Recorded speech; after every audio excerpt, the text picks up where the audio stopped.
folks, I'm Tom Vasel, and welcome to Crowd Surfing.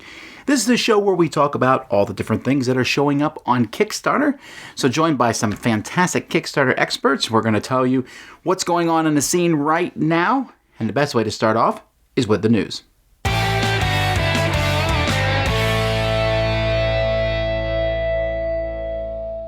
Okay, well, first of all, on Kickstarter, there's quite a few projects going on right now. We have Warriors of Jogu Faint. This is the second time this Kickstarter has launched. It's a two-player bluffing and deduction style game, card game, very strong anime flavor to the cards. Looks pretty cool. So there's that. Worthington Games, they make a lot of war games, has Hold the Line, the American Civil War, 12 battles from the Civil War time. This is a block war game. If you've never seen their games, they're stickers like on blocks and you'll go fight. Very strong historical flavor to them. Colossal Games, who is a brand new company, but this is their third Kickstarter. They're really having some pretty strong Kickstarters. They're pulling from a lot of talent in the industry. Imperious. This is from Grant Rodiak, which interests me because of Cry Havoc. I really like Cry Havoc. And so this has a civil war in the future. It almost looks like it takes place in the Coup universe, but it's a card game and you're fighting over, the future of what's going on. So it looks really interesting. Mystery of the Temples. This is from Deepwater Games. They made Herbalism, bringing some of the Empress 4. Sam played this one and really enjoyed it. Double Rondell, where you're breaking curses and collecting crystals. It looks really good.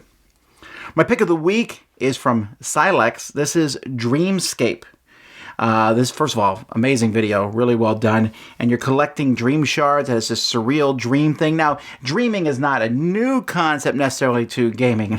There's a lot of Kickstarter games actually have dreaming, but this one looks like it does a really good job. The whole thing is just beautiful. As you are basically building these things in front of you and trying to form the right... I don't know how to explain it, but go watch the video. It just looks like it's a good game, but also has a really engaging theme.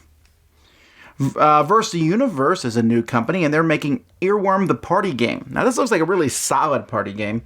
It's essentially where the concept's pretty simple. I'm going to get you to guess a song, but I can't use the lyrics, so I'm just humming some sort of song and you're guessing it or whatever.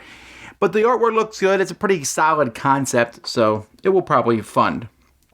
Marc LeBlanc is known for working in the video game industry, but he has a new game called Heroes Welcome. Now, in the video, he's working with Eduardo from Pencil First Games, so I'm not really sure how that's transpiring, but this looks like a pretty interesting game in which you are working in a town that's next to like dungeons and things like that, and so the heroes are coming to town, and you're buying and selling things from them and dealing in that town. I like that concept. I always thought that was a cool thing. That's Heroes Welcome. Studio Woe has Gruff Stuff of Nightmares. They really are just pinning all their eggs in one basket in a sense, because Gruff, this is like the third or fourth game they've done in this same universe, and it's the same game where you have these billy goats that have evolved and are fighting each other, and there's just more of them. It's a standalone game with a new faction of nightmare type stuff. Cat Rescue. This is a 1-to-4 cooperative game, a 15-minute card puzzle style cooperative game about rescuing cats.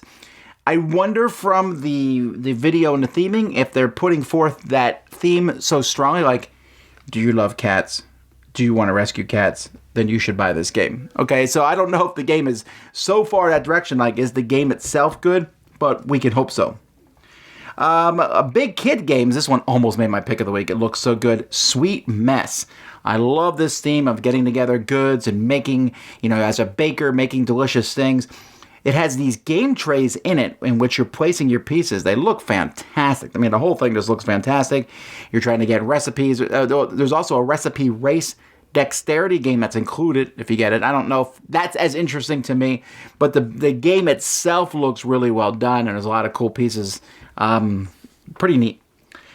Cheap Ass Games is doing Girl Genius The Works. Now you might say, I've heard of this before. Yeah, this game originally came out in 2001, and I'm not even sure this was the first theme for this game. I want to say Xenophile, a game I did not play, but I'm pretty sure Girl Genius The Works originally was based on putting cards next to each other kind of like at a grid spot. Girl Genius came out around the early 2000s, so this game used that theme. Well, now Girl Genius is a webcomic, is still out, and so they're remaking the game. Looks really well done, and it's a fun comic if you ever get a chance to read it. Smashing all kinds of things, Dinosaur Island Back from Extinction. It's another Kickstarter for Dinosaur Island, which I reviewed last year, one of my favorite games from 2017.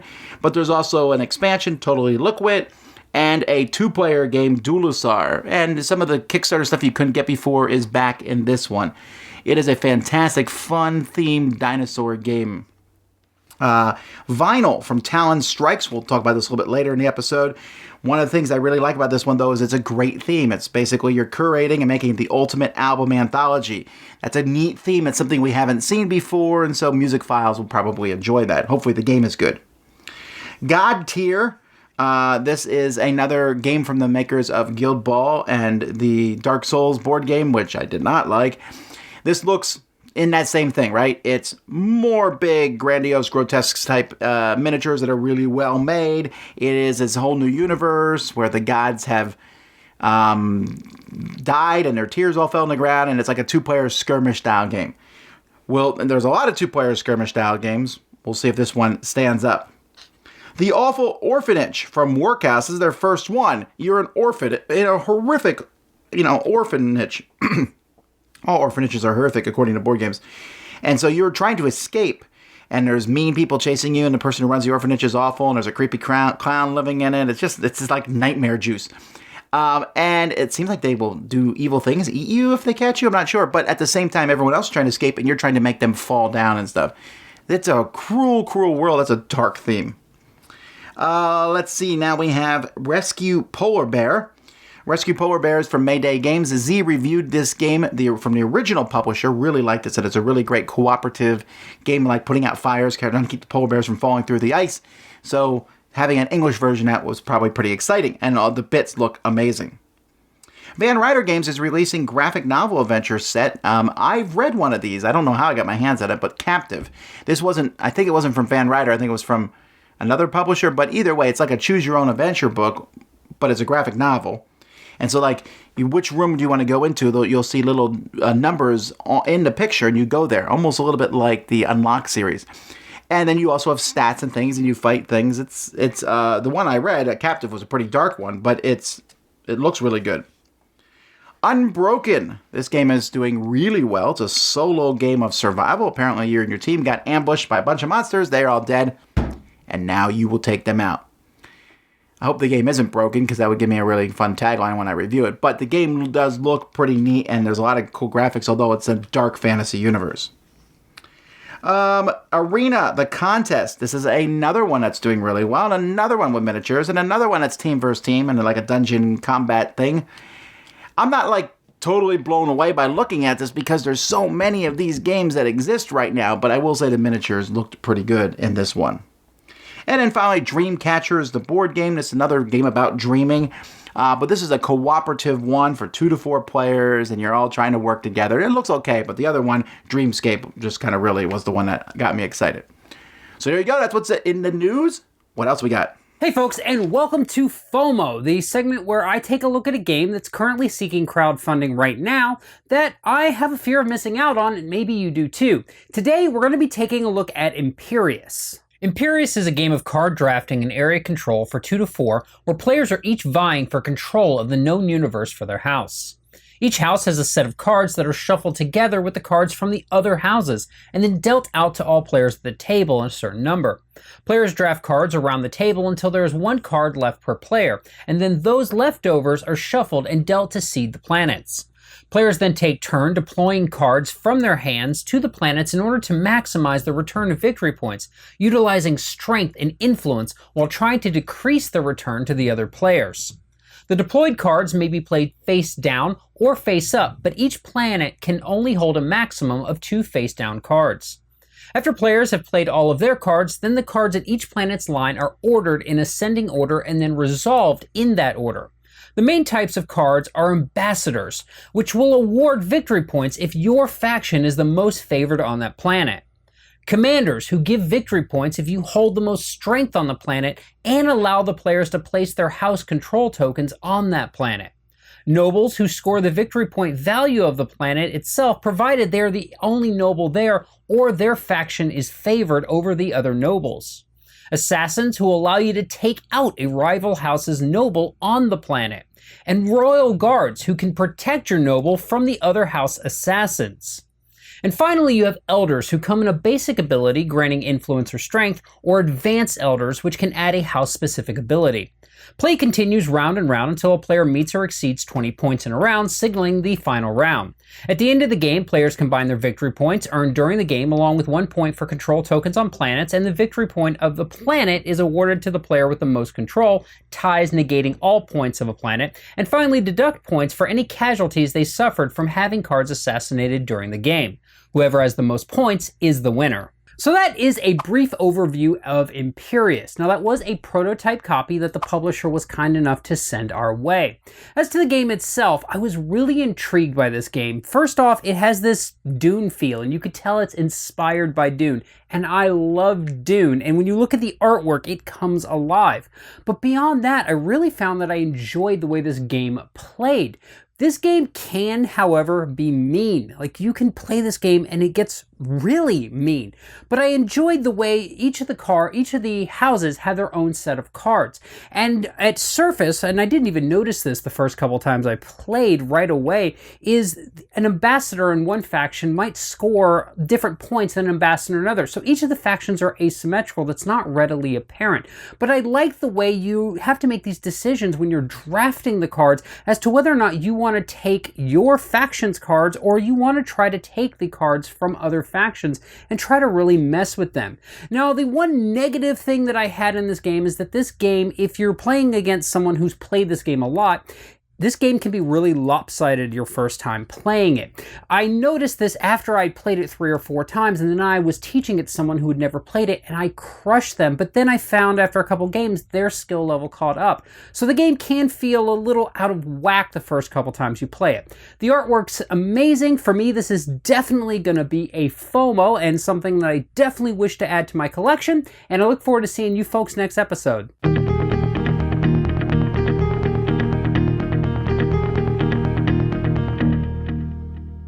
Okay, so Kickstarter itself. Now, in the past few weeks, I've been going through the Dice Tower and doing a history of the Dice Tower and looking at where the Dice Tower was, where it is. And as I go back and look through my emails and stuff, and I'm reading our thoughts on Kickstarter when it first came onto the scene, it's hard to believe how far Kickstarter has come from when it first started. And I remember seeing companies. I remember when the first company went over $100,000 on a campaign, and everyone's minds just blew. The first time $1 million were hit, it was like, wow, is that even possible? And where people, when stretch goals came on board and with these different things. And so looking at the history of Kickstarter is very intriguing. And a lot of people predicted that the bubble was going to burst way back when it first started or after a couple of years, and that still hasn't happened. In fact, I might wonder, is Kickstarter now where the most exciting things in the hobby are? I'm still excited about a lot of what the publishers have. I went to the Gamma Trade Show recently, and the publishers there have a lot of cool games that are coming out, and a lot of the games that I enjoyed last year are coming from established publishers. But like when I went earlier through this list, I'm really excited about this stuff. And yes, in some sense, I look at these and go, interesting, these look great, and then put them out of my mind because I don't have time to sit around and go, I can't wait till they come out. But the games that have been backed and stuff, they are starting to come out around this time from last year and from 6 months ago. And this stuff just looks phenomenal and it looks great. And one thing Kickstarter is definitely doing is it's kind of giving us both ends. It's giving us a whole lot more of the same. More fantasy, more of this. But it's also giving us a whole lot of different things. Like take Dinosaur Island. There wasn't any game about Jurassic Park essentially before. Now there's going to be a lot of them, but that happened because of Kickstarter. I mentioned a game about collecting records, the vinyl. You just saw this about that, and that's a neat, cool theme. And I think at this point that while I don't think every publisher is going to go to Kickstarter, and I don't think you need to go to Kickstarter, there's no question that Kickstarter is certainly one of the dominant forces, at least amongst us as strategy board gamers. And so if you are still out there saying, I don't like Kickstarter at all, well, you're fine because a lot of the games you'll be able to get other ways anyway. But pretty soon that's not going to be the case. There's a lot of big games that are coming out that are Kickstarter exclusive. The only way to get them is through Kickstarter. Will you be fine if you don't get those? Of course, there are thousands and tens of thousands of games available. But, as the years have gone by, I'm like, I don't know where Kickstarter's going to settle down at. I don't know where these games are. I think we have to say it's kind of arrived at this point. I think we have to look at Kickstarter as kind of, at least again, I'm talking not at board gaming as a whole, but more for just the strategy board games, the folks who are really into board gaming. I think we got to say Kickstarter is kind of king at this point. Do you disagree, though? Let me know in the comments.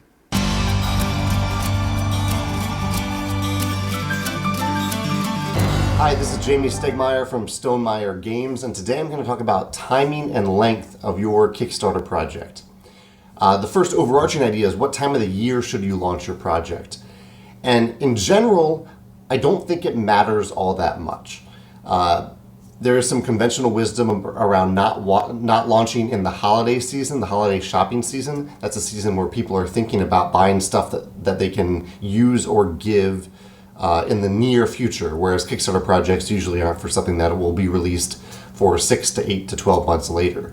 So typically projects don't do as well in November and December. One other thing to think about what time of year, two things actually. One, think about your own personal schedule. You want to choose a time of year where you are going to be very available for the next month or so, depending on how long your project is. I've seen some project creators launch and then a few days later they go on vacation. That is a terrible idea. You need to be available during your Kickstarter project. And the last thing is, if you have a product, a game that is related to a certain time of the year, like if it's springtime themed or if it's Halloween themed, you might think I should launch it like 6 months in advance of Halloween so that I can release it on Halloween. But we've actually found that it's better to launch when Halloween, for example, when Halloween is on people's minds. So launch that in October if you have a Halloween themed project.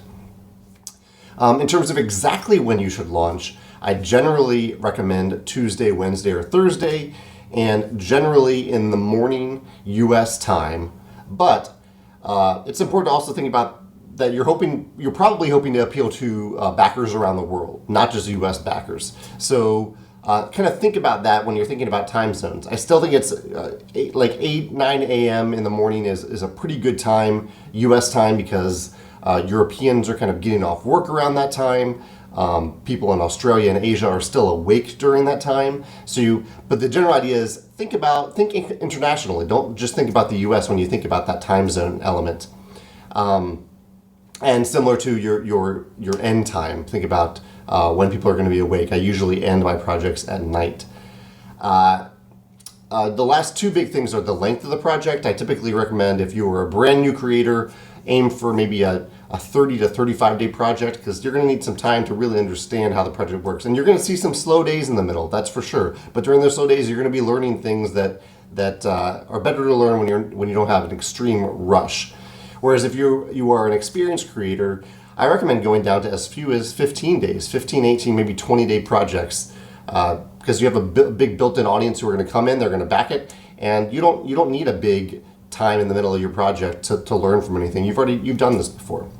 The last thing I want to mention is, and this is kind of an overarching idea to think about, that it may be more important than anything else when you're thinking about exactly when to launch your project, more important than all this other stuff that I mentioned before, which is look at when other creators are launching their projects, especially if they're similar projects.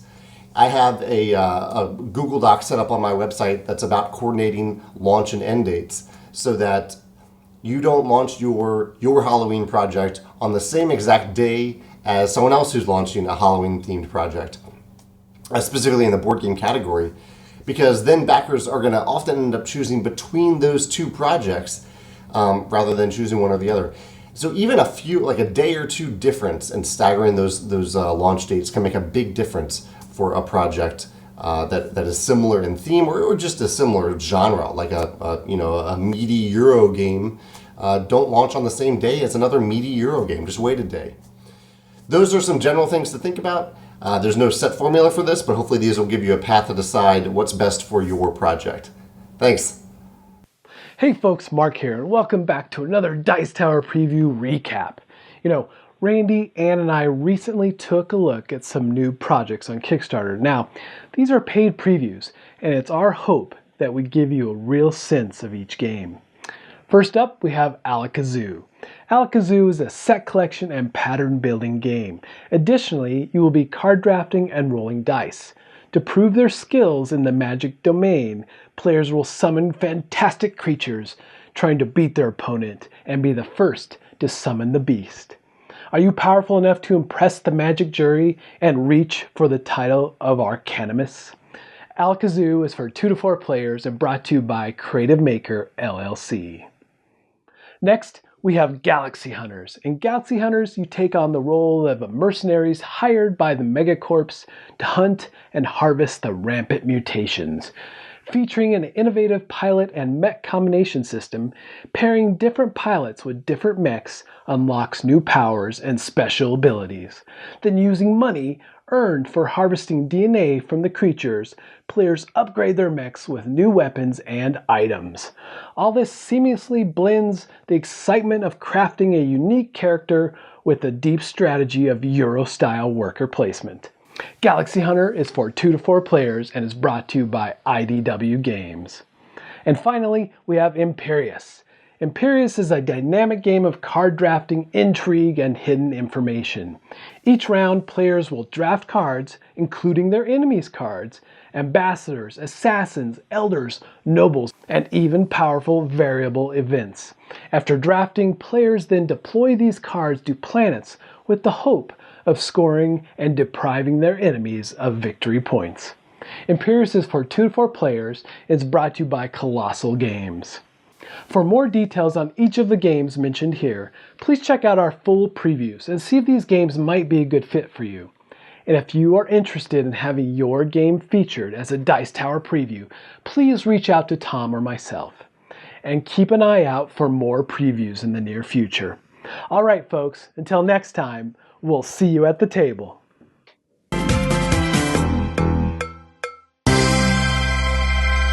Hello there, Crowdfund Nation. This is a great time to back games on Kickstarter. There's a lot of beautiful games out there.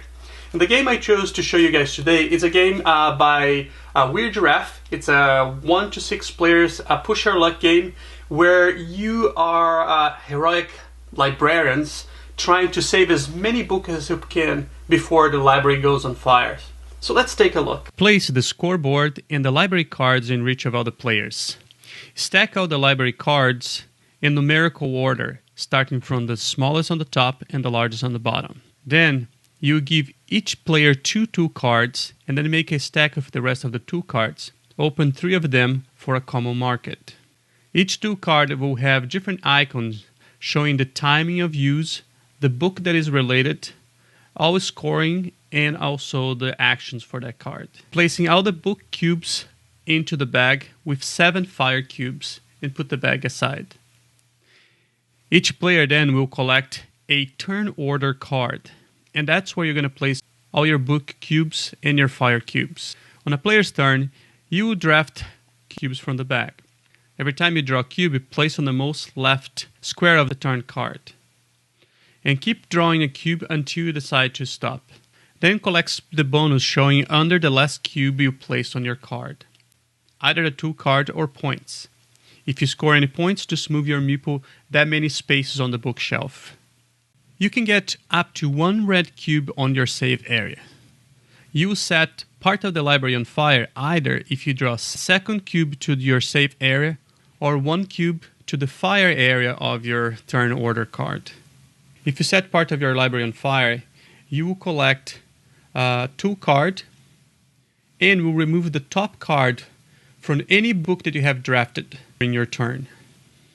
For example, you would remove the top card for the black book. If the next card shows a fire icon, you have to place 1 of the red cubes inside of the bag, increasing the chances of drawing more fire and setting your library on fire. During the game, you'll be able to acquire 2 cards, which will help to mitigate the chances of not drawing fire cubes, or help you to take as many books out of your library as possible. maybe helping you to win the game. I like the idea that plays 6 players, and it's small, so easy to carry around. And the production of the game so far, it looks really, really nice. So check out Weird Giraffe Games, Fire in the Library. The game is being fully funded already, and there's some stretch goals that are already accomplished. See you guys next time. Keep crowdfunding.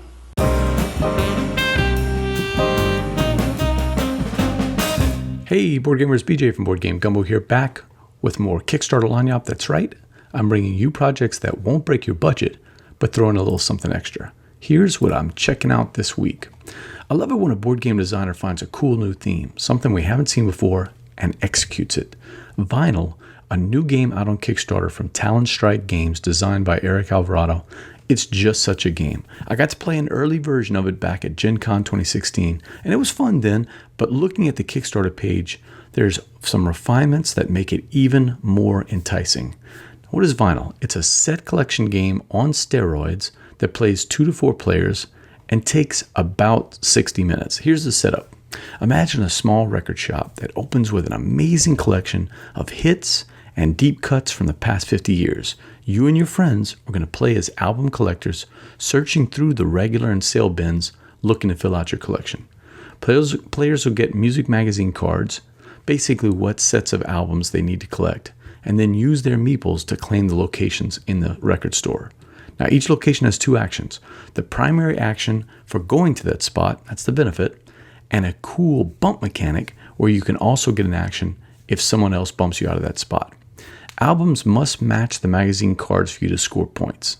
At some point, you'll fill out your collection and then retire it for even more points.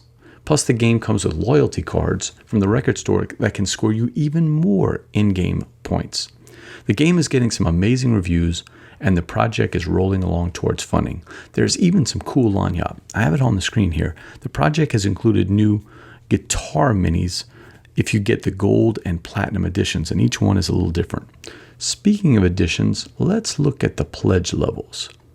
So for $38 you get the standard edition. It's the base game with subsidized shipping.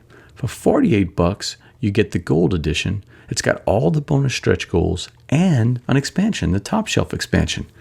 And there's even a platinum edition. Gotta scroll down here. A platinum edition. And sure, it's $350, but it comes with a handmade wooden custom box and handmade wooden tokens and a personalized album cover. So that's Vinyl from Talon Strike Games. It's out on Kickstarter right now. What do you think of this one? Let us know in the comments below. And until next time, laissez le bon temps rouler. And that's it for another episode, folks. Thanks so much for watching Crowdsurfing. Thank you to Jamie and all the rest who helped out putting this show together. You want to keep up to date with the different Kickstarter games that are coming out. Mark Streed does a previews of several of them as the weeks go by on our channel, so keep an eye out for those. You can find out more information about these also at dicetowernews.com. Anyway, until next time, I'm Tom Vasel, and you've been watching Crowdsurfing on the Dice Tower.